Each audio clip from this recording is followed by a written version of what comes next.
Before we start with the talk, I would hand over the microphone to the State Secretary and Ministry of Economic Cooperation and Development.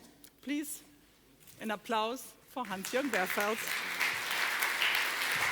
So now, yeah, it's okay for you? Yeah? It works, yes. Yeah. Vielen Dank, Bärbel Schäfer. You're welcome. Thank you, Bärbel Schäfer. Herunga, Honorable Minister Masebo, State Secretary Baptista, Mrs.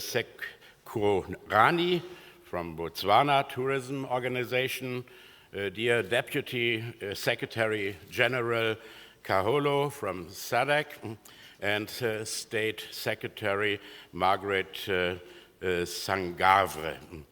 Members of the tourism industry, dear private sector and civil society supporters of the KAZA Nature Reserve. Ladies and gentlemen, allow me to start by thanking our guests from Africa. I think it's an extraordinary honor having you here at this event. Together we managed KAZA. Together here we will present the Kavango Zambezi Transfrontier Conservation Area.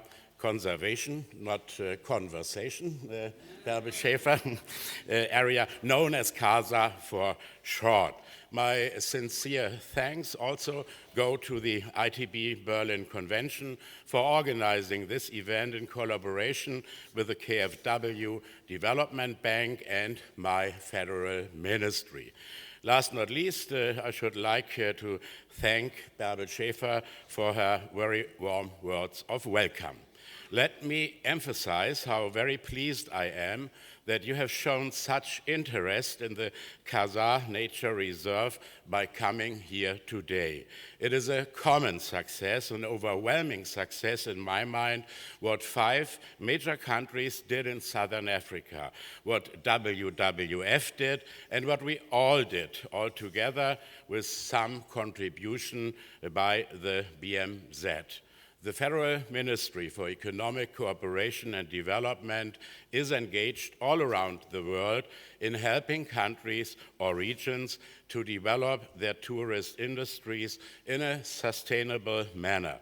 We firmly believe that we must not allow situations that make environmental protection and economic growth mutually exclusive. Conservation of biological diversity and poverty reduction, that must be 2 sides of the same coin. This is no contradiction, for only then will our strategy for tourism be truly sustainable. Not only is KAZA the world's largest transnational nature reserve and one of Africa's most attractive destinations, for me, it is also a shining example of how nature conservation should be carried out all over the world. This is because KAZA combines 3 goals. First of all, KAZA helps to conserve biodiversity.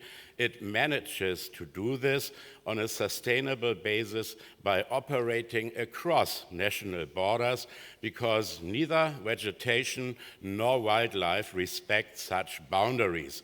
But it is really a big deal that 5 countries are paying more attention to biodiversity than to their own traditional borders.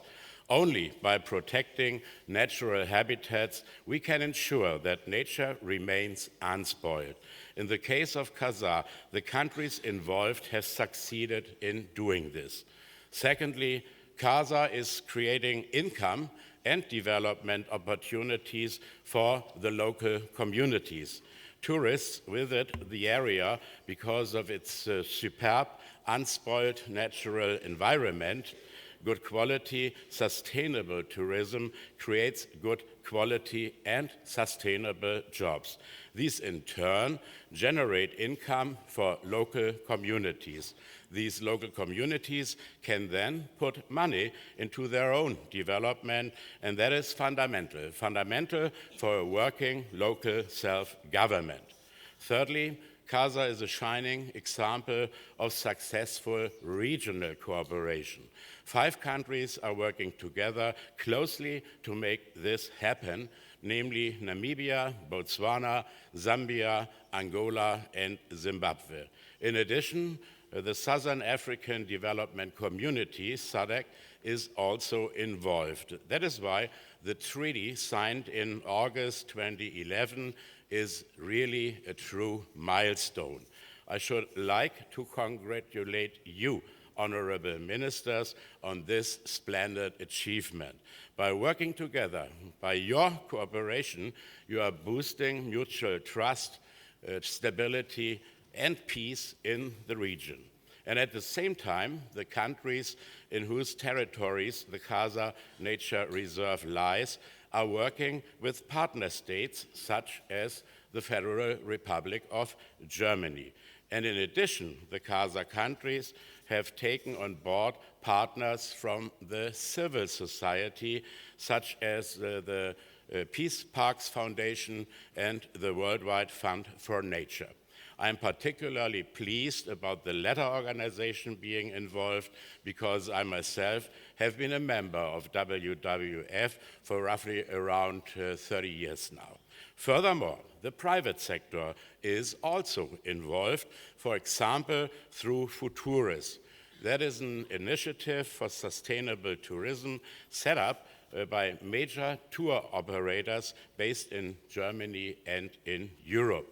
This is precisely the kind of collaboration that we at the BMZ aim to boost by our work. And let me give you a clear-cut message from Germany's development community. Effective development cooperation needs a new troika made up of the state, made up of competent civil society, and a responsible private sector. All 3 partners must pull together, with each of them deploying their strengths for nothing less than the benefit of all. That is the secret of the success behind the KAZA Nature Reserve. Our second panel discussion of the day will go into this in more detail. Let me just say to all of you, you too could become important partners in this project, helping to make KAZA even more successful.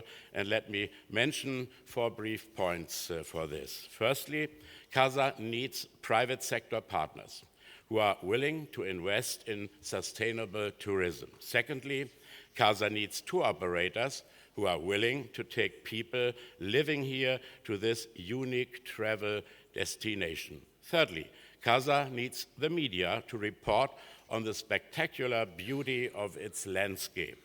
And fourth, KAZA needs tourists who want to experience a really once-in-a-lifetime holiday, a vacation from which both the natural environment and the local people will benefit as well. Why does the KAZA project need the support of Germany's development cooperation? What contribution are we making to the success of the project? Let me tell you, purely in money terms, we have so far provided 20 million euros, which have been made available via the KfW Development Bank. That's not that much, but I can announce here and now that from today we will increase our financial support quite considerably by another amount of roughly around 15 million euro. However,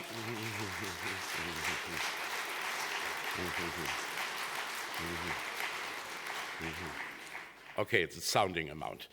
However, what is even more important is the kind of impact our support is having. At one hand, we are funding important infrastructure. For instance, we are helping to construct the buildings needed by the park administration as well as accommodation for the park rangers. At the other hand, we are also providing advice. For example, we are helping the KAZA Secretariat to draw up management plans and regional development strategies. These will allow the countries sharing the project to harmonize standards, for instance, and regulations relating to the nature reserve across national borders.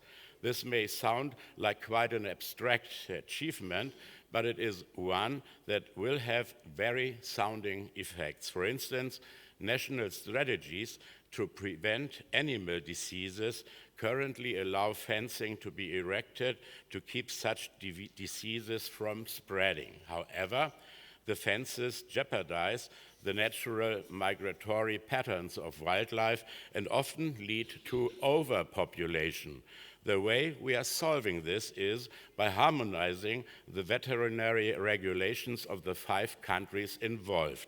Protective fencing then becomes unnecessary, and the animals are again free to migrate along their traditional routes.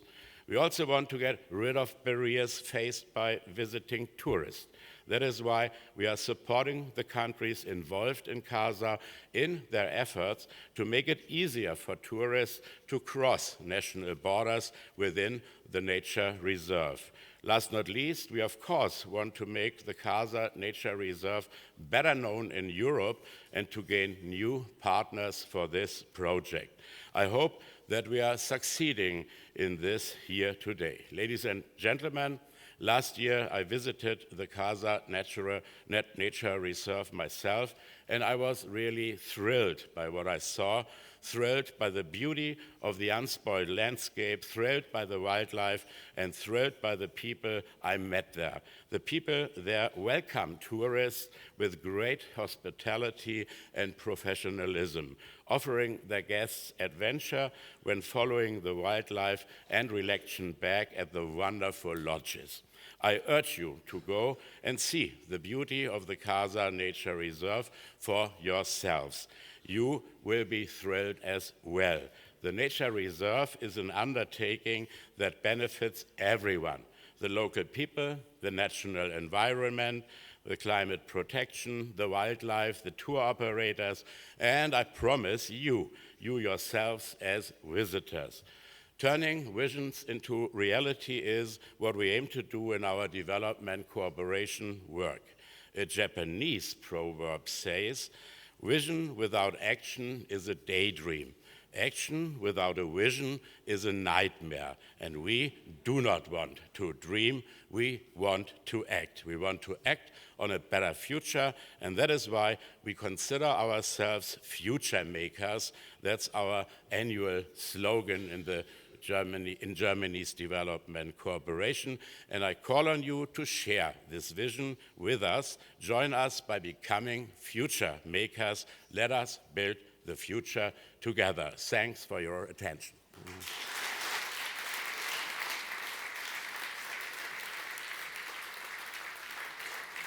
Yeah, from the Ministry of Economical Development and Cooperation, thank you very much, Mr. Hans-Jürgen Beerfeltz. It's not very often that a political engaged person gets thrilled. So the way you moved us into being thrilled, I think it really made a movement to go and get to know KAZA personally.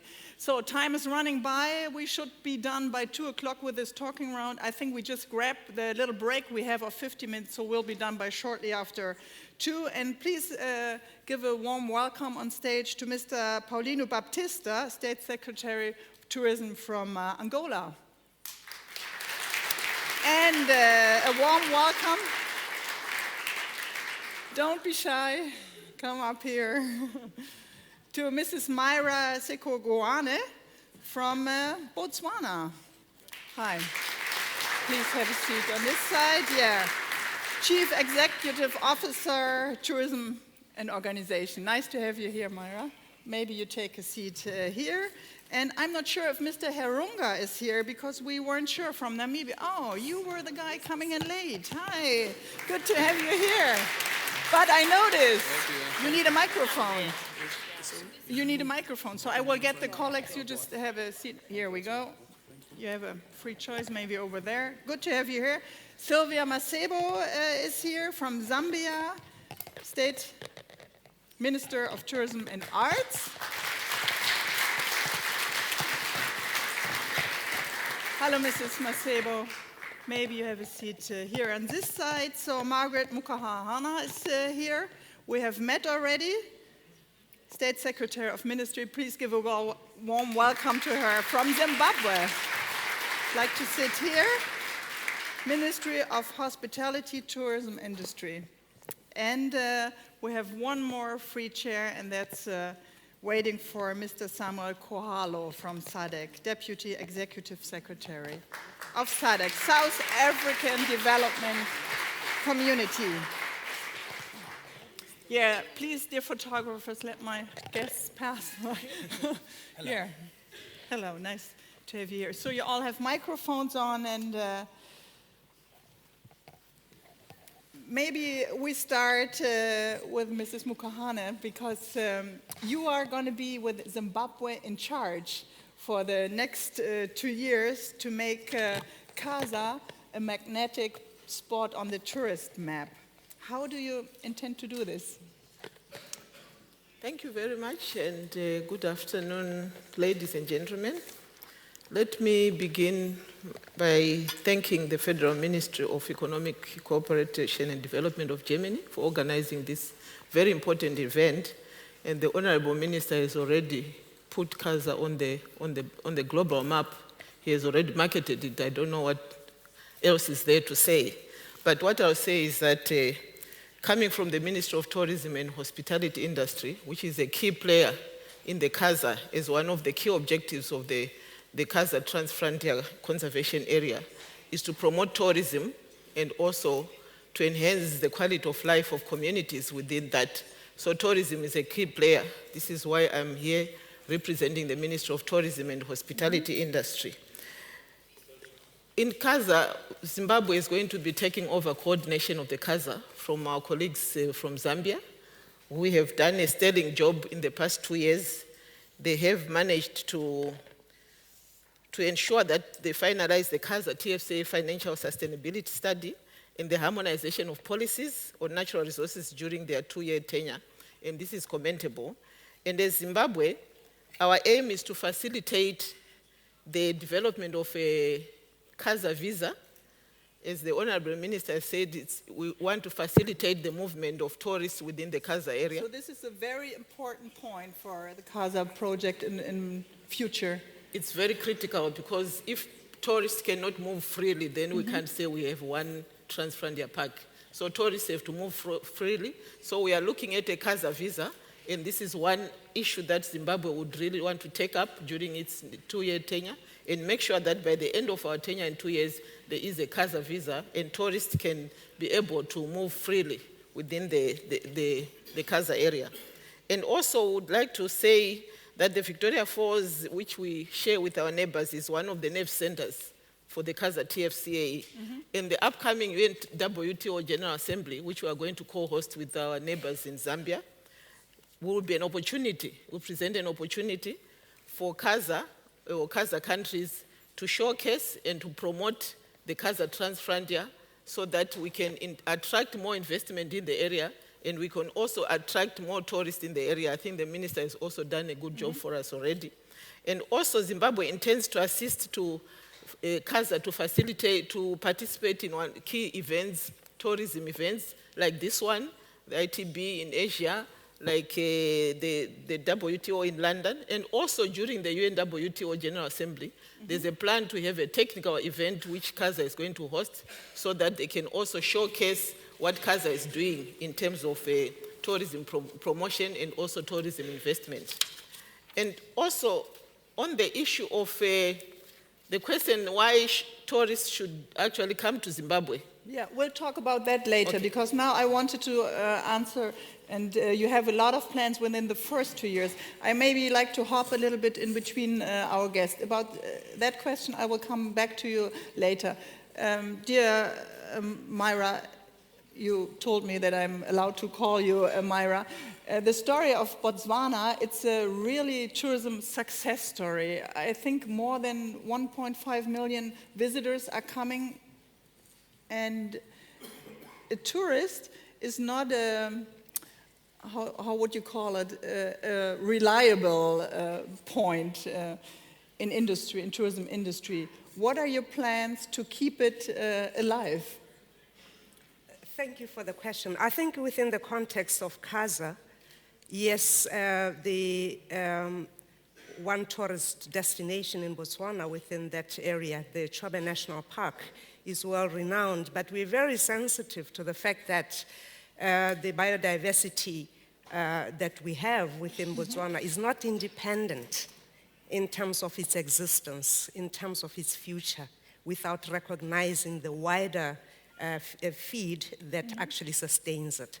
So for us, really, it's a question of sustainability. It's a question of adding more activities, tourism activities and products onto that which we already have.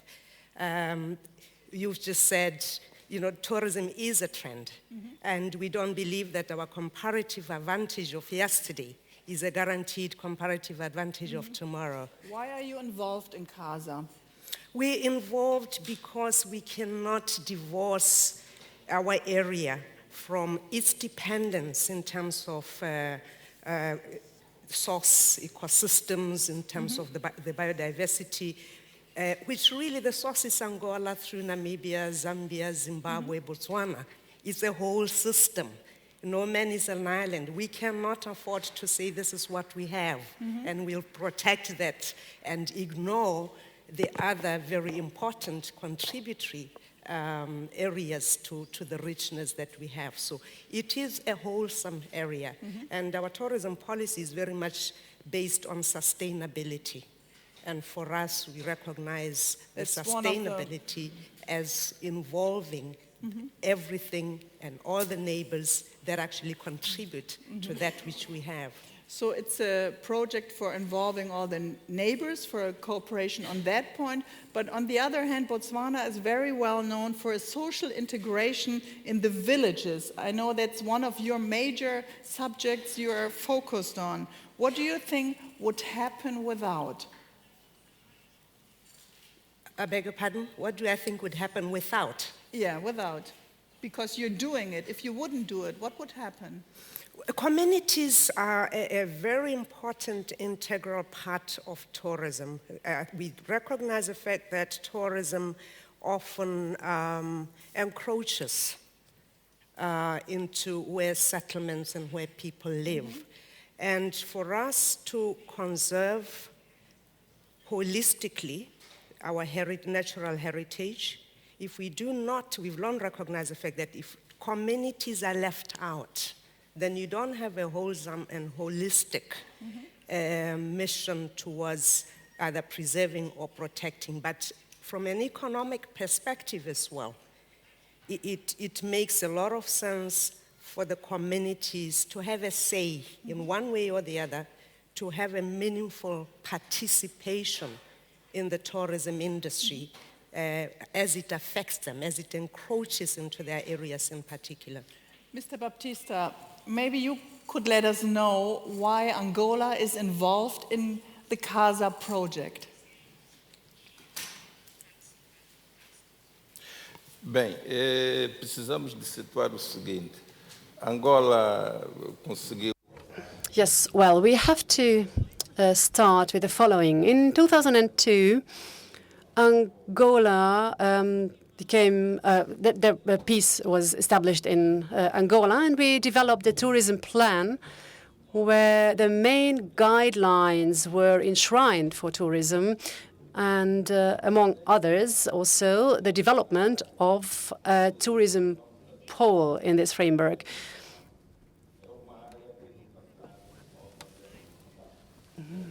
So in this project, the Kavango area, there was war, but now in the first, this is the first step. In this moment, our government decided to remove all the mines, and they want to integrate all the villages, communities, and to ensure their standard of living and to establish sustainable tourism and to maintain biodiversity. So we can tell that this is very good, very favorable for Angola. In Namibia, Botswana, Zambia, Zimbabwe,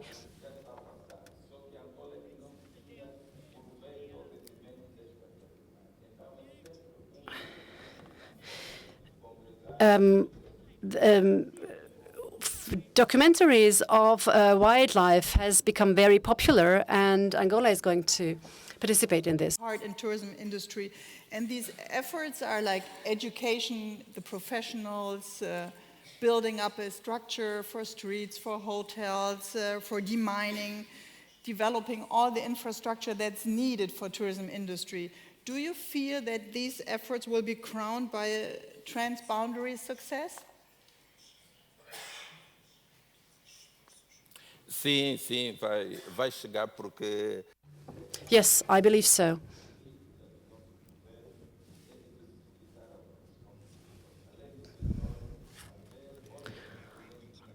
Our government wants to create more sources of income so that we do not only rely on crude oil.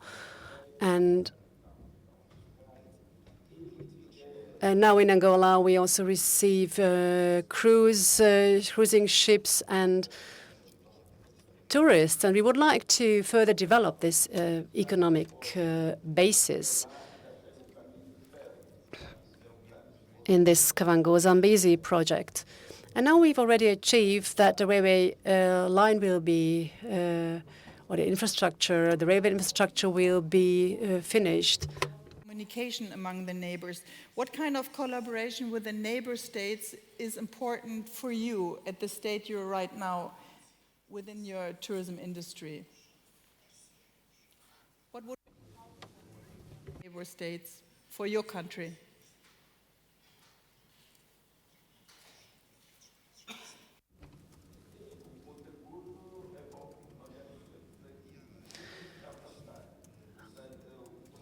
Yes, I think that every country needs to make their contribution. I think that we are on the right path to make this a success story.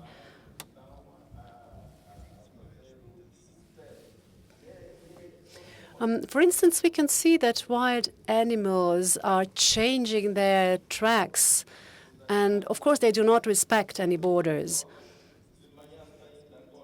Wild animals wake up in Angola, for instance, and they just walk to Namibia, and at the end of the day, they go back to Angola. And this is only possible if all countries cooperate. As I may say, fairly new in that office, may I ask about your goals, maybe your dreams? Thank you very much. Maybe before I answer that question, let me start by thanking the organizers for giving us this opportunity as Africans to appear here in Germany. And also just to thank the minister who made the announcement, to thank the government of Germany and the people of Germany for the support that they continue to give to Africa, and in particular to KAZA, without which we would not be where we are today. I want to state that the support the German government has given us, especially in the KAZA project, has made a great difference, especially to the livelihoods of the communities, especially the rural communities. So thank you very much, and thank you, Minister. Let's talk about your goals. My goals. Your political goals. I don't have personal goals. My goals are the goals of my government and the people of Zambia. We are a new government. We've been in government for a year and some 6 months now. And the new government has put tourism as a core sector that can create employment and generate revenues for our government. As you know, Zambia has heavily been dependent on copper. It's the second largest producing copper in the world, and agriculture. But at the moment, we are diversifying to tourism. Because Zambia has the potential, we have the natural resources that can be developed for tourism. And to that effect, as a new government, we are working on reviewing our tourism policy and legislation so that we have a strategic plan in tourism, a development plan for tourism that can actually build on what we have. Yes, Zambia and Zimbabwe does share the mighty Victoria Falls, which is one of the 7 wonders of the world, and it is our icon. But we have many other waterfalls in Zambia, over 100 waterfalls, rivers, and streams. We house about 35% of the water resource base in the SADC region is found in Zambia. And when we come to wildlife, I think Zambia can be said to be one of the countries that has the best wildlife in the world, one of them.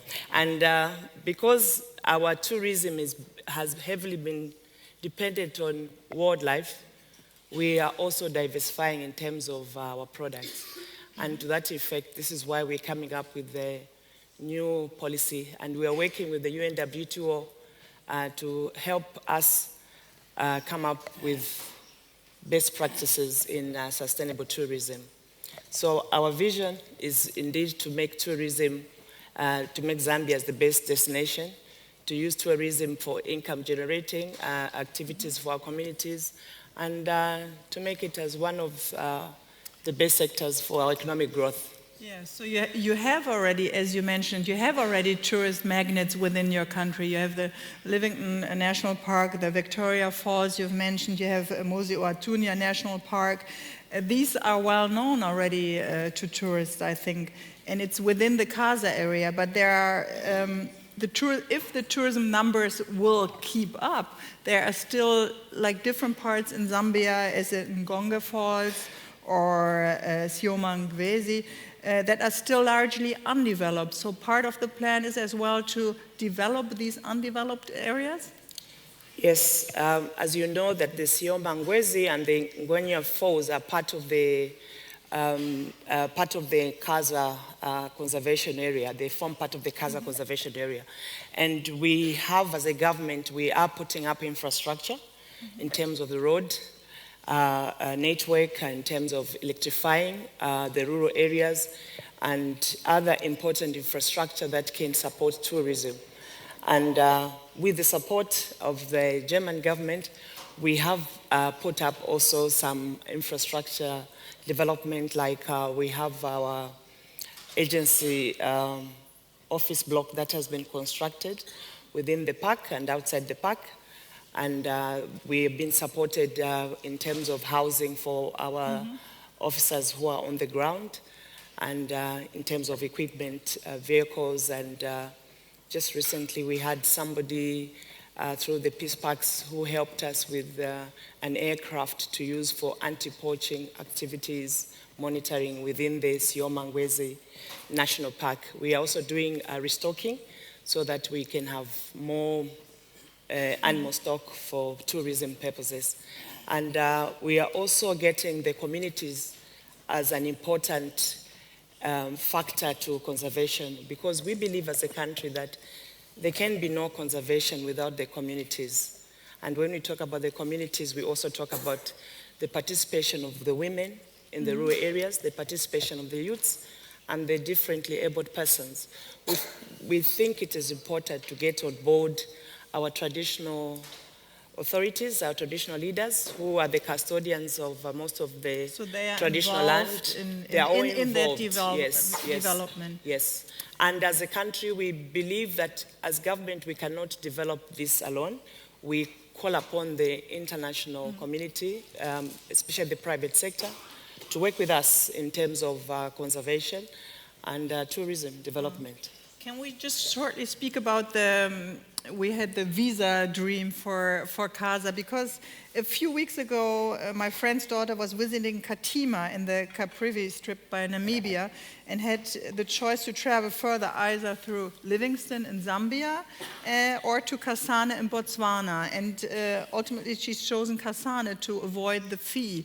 There are still fees for tourism to go. So if we are here and talking about adjoining projects of several countries, how will you deal with the decision to put your country on that, we could call it a disadvantage, a competitive, I call it, competitive disadvantage. Is that a topic for you? It's a very big topic. In fact, interesting enough, before I came here, we were engaged with other sector ministries, and for Zambia, the Immigration and the Ministry of Home Affairs, and we're looking at the issue of visa, and we consider the issue of visa as a ministry as a big barrier for us. We have in Zambia currently countries where you don't apply, you don't need visas, and another category of countries where you need visas on arrival, and then the last category where you have to apply before you travel. What we're trying to do now is we are reviewing the entire visa regime. And one of the questions I had this morning as I was driving here, because one of the suggestions was to get Germany to be in the category A, where you don't require a visa. And of course, because of the good working relationships we have and the support we're getting from the German government. And as I left, that was a proposal on the desk. I'm just praying that before the end of today, I can get a call from my colleague, the Minister of Home Affairs, to confirm that Germans will not need visas to get into Zambia. So we are already making a number of efforts to ensure that many countries, especially where there's good tourism and where we have a lot of tourists, so that they can come into Zambia and boost our numbers. But let me say this, that as my colleague from Zimbabwe said, Zambia and Zimbabwe are co-hosting the 20th session of the UNWTO this year in Zambia and Zimbabwe, and we're using the Victoria Falls as the destination for the conference.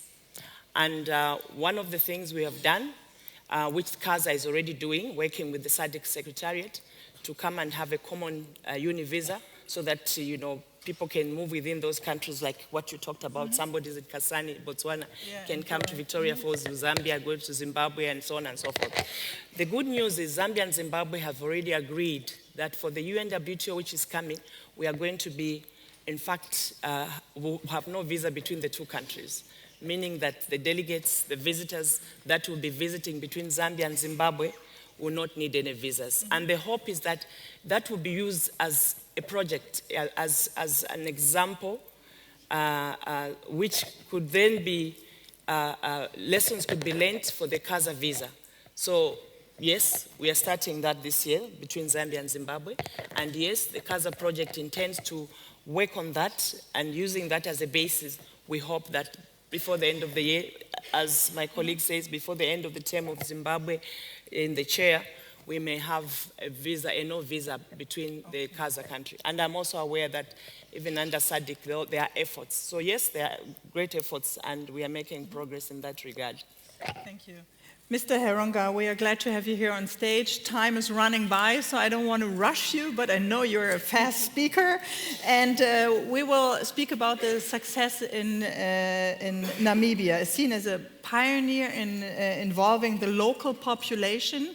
You have an increase of tourists arriving in your country, and you are very successful in natural conservation. So what does it mean for the rural population? Because if you conserve nature, you have as well an increase of the animals who might be dangerous for the rural population. Is that a topic for you you're dealing with? Yeah, in the first instance, I would like to extend the word of thanks to the organizers of this event, and also the word of thanks to the German government for making sure that you support us in terms of implementing the activities of KAZA. Thank you very much. Yes, coming back to your question, indeed it is true. In Namibia, we have got a challenge of a human-wildlife conflict, and we believe that for as long as we wish to continue to conserve natural resources, this conflict will exist, but then we have to minimize so that our people cannot suffer because of this human-wildlife conflict. So therefore So how to find a fair balance there? I think that's quite difficult. Yeah, the fair balance is that for us to come, we have got a national policy on human-wildlife conflict, on how to reduce various conflicts, and on how our people can benefit from the wildlife through conservation, for them to be able to understand that a coin has always two sides, and we have got various activities that reduces the human-wildlife conflict, and so they are able to assist us, and we are reducing this conflict on a daily basis, and our people do understand this. Why is your country joining KAZA? Actually, we have been very much successful in terms of our conservation, and we wish to conserve on a much larger scale. And KAZA being the largest conservation area in the world, we think our conservation efforts will also expand, and the conservation efforts are also linked to the increased tourism activities in our country. And it's expanding together because you are part of KAZA? Would you be where you are without KAZA? No, actually, of course, we will be where we are, but with KAZA, our activities, both conservation activities and tourism activities, will be expanded because there will be more efforts from 5 different countries. Of course, we will benefit more than now. Mr. Caholo, you are from SADC, and you are one of the drivers with your energy for the project of KAZA. And you put a lot of force in that development of KAZA. And it's a fascinating area. I think we are all sure of that, and we are able to see the pictures here. But isn't it the desire to increase tourism and reduce poverty also demanding to put a minimum requirements into place? That's always the question. And what can your organization do at that point? Yes, indeed. Good afternoon. Let me also add my voice to those who preceded me to thank the federal government of the Republic of Germany, the organizers, ITB, and above all, to thank the presence of the KAZA member states here present through their representatives.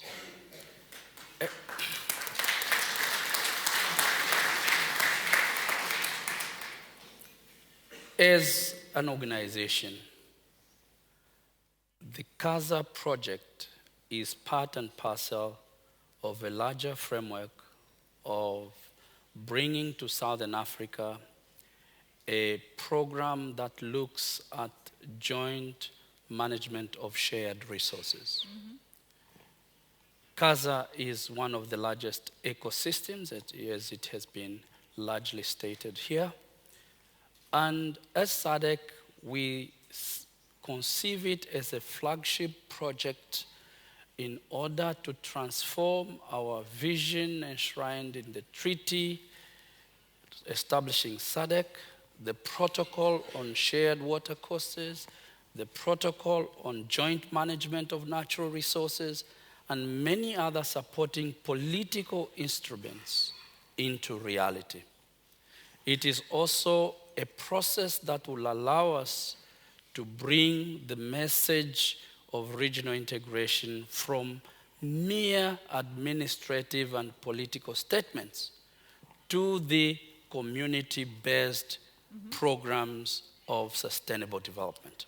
Hence, it is very critical for us as an organization to advocate and facilitate processes that will facilitate the movement of goods and persons in the KAZA project in particular.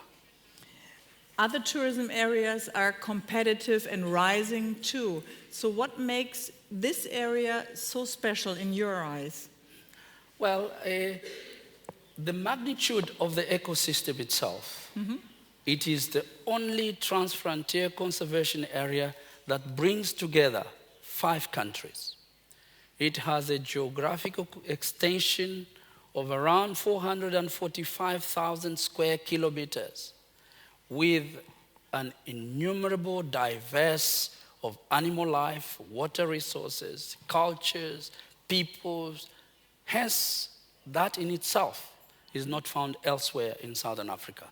So it makes it unique, and hence the importance we have attributed to it.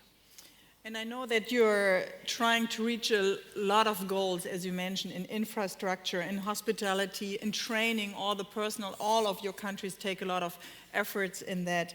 How can the federal government in Germany help you to achieve these goals? Maybe you can answer that question for us. Well, I cannot answer on behalf of the German government because I can assure you, during my tour of office in SADC, The federal government has been one of our strategic partners. I can state this not only in the KAZA project, I can also say Germany is our principal international cooperating partner in the water sector. We are doing with the German government various important strategic partnerships, including strengthening capacity of the Secretariat of SADC. Germany is actually our anchor ICP in that process.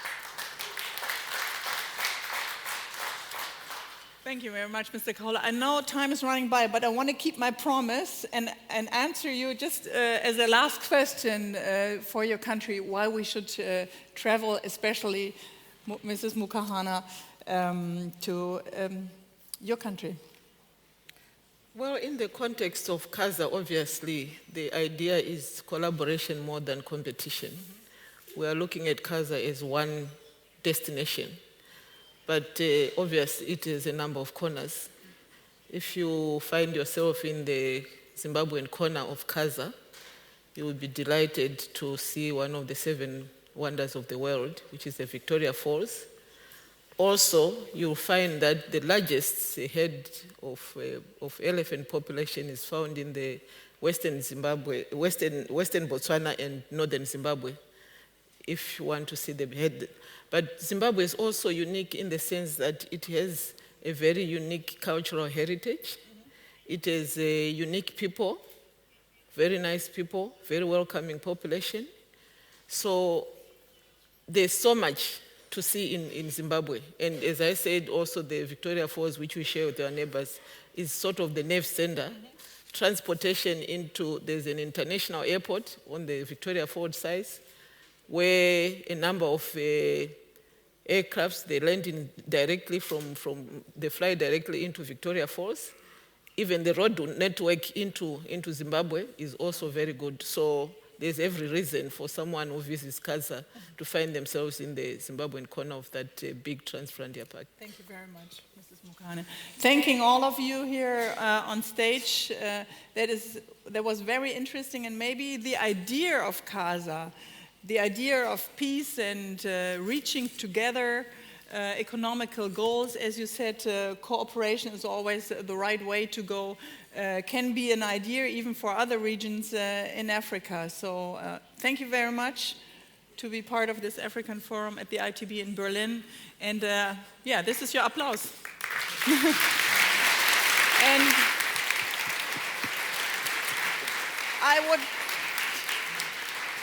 I would like all of you to stay on stage for a ceremonial handover. You see the photographers are always getting nervous. This is the moment when a check comes on stage of German Development Corporation commitments for the Flagship project. And we just gave a short and very short focus on KAZA in the presence of Mr. Beerfeltz. Ein Applaus nochmal für Herrn Beerfeltz.